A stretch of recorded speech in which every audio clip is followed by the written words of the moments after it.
Pneumonia and tuberculosis दो बीमारी ज्यादातर देखने को मिलता है। तो ये जो बीमारी है असल में है क्या, क्यों होता है, किसके कारण होता है और ये बीमारी होने के बाद पेशेंट के शरीर में क्या क्या बदलाव आएंगे, उसके बारे में इस वीडियो में पूरा बात करेंगे। वीडियो पूरा देखना, आपका कॉन्सेप्ट क्लियर हो जाएगा। तो पहले चलिए शुरू करते हैं बिना टाइम वेस्ट के। पहला न्यूमोनिया। देखो, न्यूमोनिया जो बीमारी होती है बच्चों में खास करके ज्यादा देखने को मिलता है, बड़ों में कम। तो न्यूमोनिया बीमारी असल में है क्या, देखो, ये हमारा जो लंग्स होता है, लंग्स फेफड़ा, इसके अंदर क्या होता है, इसके अंदर एल्वियोलाई होता है, इसमें इन्फेक्शन हो जाता है। इन्फेक्शन कैसा इन्फेक्शन? Bacterial infection. उसके कारण ऐसे एल्वियोलाई में पस या फ्लूइड जमा हो जाता है, जिसको कहते हैं नॉर्मल लैंग्वेज में, नॉर्मल भाषा में, लंग्स में, फेफड़ा में पानी भर जाता है। तो इसके कारण बार बार खांसी होती है, सांस लेने में तकलीफ होता है, जिसको कहते हैं न्यूमोनिया। तो न्यूमोनिया इसके अंदर क्या होता है, लंग्स में पस जमा हो जाता है या एक्स्ट्रा फ्लूइड पानी भर जाता है, जमा हो जाता है, जिसके कारण सांस लेने में तकलीफ होती है, खांसी वगैरह देखने को मिलता है। तो न्यूमोनिया जो है इसका दो मेन रीजन होता है। न्यूमोनिया होने का छोटे बच्चों में भी ज्यादा होता है, क्योंकि वो इन्फेक्शन ज्यादा होता है, उसका इम्यूनिटी इतना ज्यादा स्ट्रांग नहीं है कि अपने आप खुद बीमारी से लड़े। एक होता है स्ट्रेप्टोकोकस न्यूमोनिया बैक्टीरिया। ये जो बैक्टीरिया है, ऐसा बैक्टीरिया, ये बैक्टीरिया लंग्स में जाने के बाद एल्वियोलाई में, लंग्स में इन्फेक्शन कॉज करता है, इसके कारण उधर पस जमा हो जाता है, फ्लूइड जमा हो जाता है। और दूसरा कारण होता है फ्लू वायरस।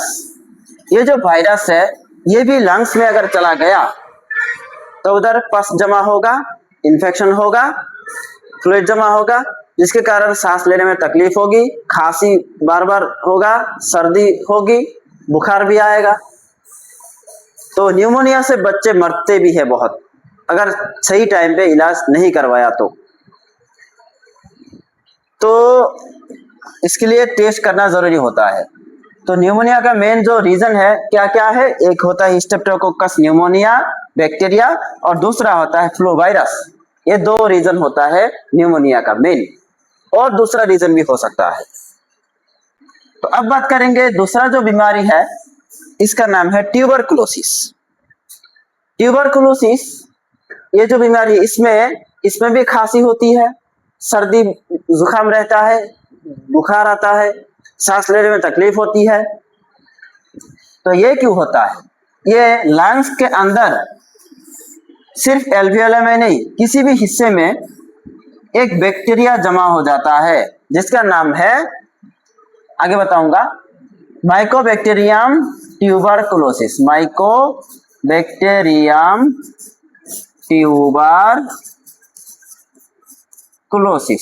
ये जो बैक्टीरिया है, ये बैक्टीरिया अगर लंग्स में चला गया, उधर ये ज्यादा मल्टीप्लाई होगा, उधर इन्फेक्शन कॉज करेगा, और उसी के कारण क्या होगा, बार बार खांसी आएगी, परसिस्टेंट कफ होगा, लास्टिंग 3 वीक्स और लॉन्गर, 1 महीना 2 महीना इस तरह से वो खांसी रहेगा। इसी को कहते हैं ट्यूबरकुलोसिस।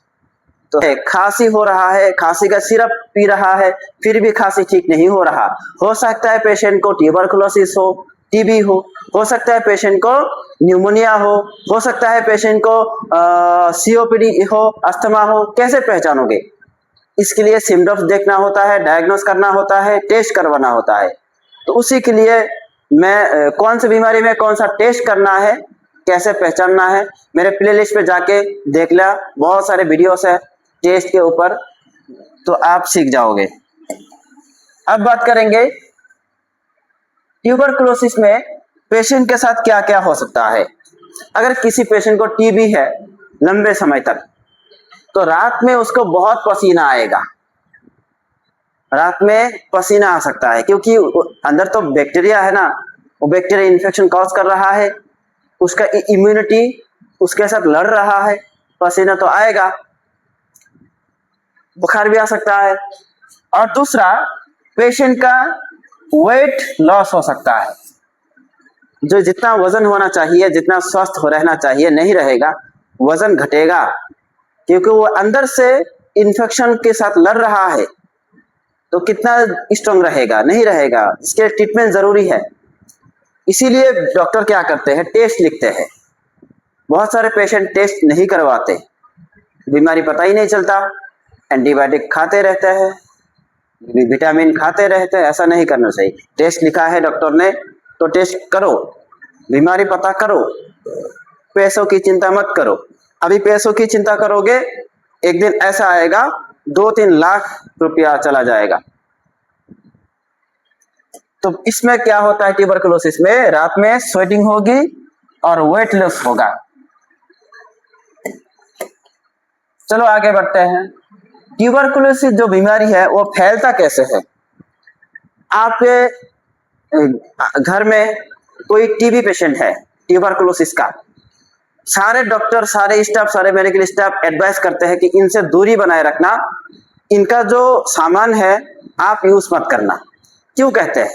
और देखो, इसके अंदर, पेशेंट के अंदर होता है टीबी बैक्टीरिया, ठीक है।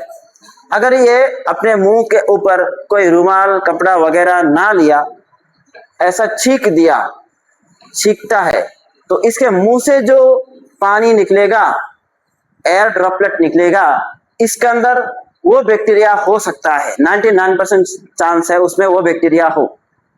अगर वही छींक, वही पानी, एयर ड्रॉपलेट आप हेल्थी हो, आपके मुंह के ऊपर लगता है, आप वही एयर अपने अंदर खींच लेते हो, वो बैक्टीरिया अगर आपके शरीर में चला जाता है तो आपको भी ट्यूबरकुलोसिस बीमारी हो सकता है।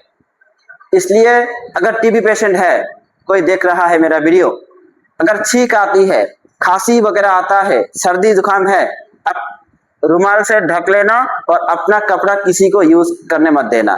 शरीर का कपड़ा यूज कर सकते हो, जो अपना दूसरा काम है, हैंडशेक करना, हक करना, बात करना, बैठना, सब कुछ कर सकते हो, पेशेंट उसमें कुछ हर्ज नहीं। लेकिन खांसी वगैरह जो एयर ड्रॉपलेट्स है उसको संभालो, किसी के सामने बिना रुमाल के, बिना कपड़ों के छींकना मत, तो इसमें बैक्टीरिया ट्रांसफर हो सकता है, ये एयर ड्रॉपलेट की वजह से ट्रांसफर होता है, तो ये ध्यान रखना, इसलिए एजुकेशन जरूरी है। तो ये जो वीडियो था इसमें मैंने बताया कि न्यूमोनिया और ट्यूबरकुलोसिस दोनों में क्या अंतर है। लेकिन न्यूमोनिया जो बीमारी है उसमें इतना खतरा नहीं होता दूसरे को, लेकिन पेशेंट को भी टाइम पे ट्रीटमेंट लेना होगा। ट्यूबरकुलोसिस उसमें दूसरों को ज्यादा खतरा होता है, अगर एयर ड्रॉपलेट्स जाता है तो दूसरा काम वगैरह कर सकता है, हस्बैंड वाइफ भी एक साथ रह सकता है, कोई प्रॉब्लम नहीं है। सिर्फ अपने एयर ड्रॉपलेट्स को, छींक को, खांसी को, सर्दी को, इसको दूसरों से सेफ रखना है बस। तो आशा करता हूँ आपको अच्छा लगा होगा, सीखने को मिला होगा। अगर सीखने को कुछ मिलता है, अच्छा लगता है, जरूर सब्सक्राइब करना, बेल नोटिफिकेशन ऑन कर देना। तो अगर कुछ डाउट्स है तो जरूर कमेंट में लिखना। Thank you.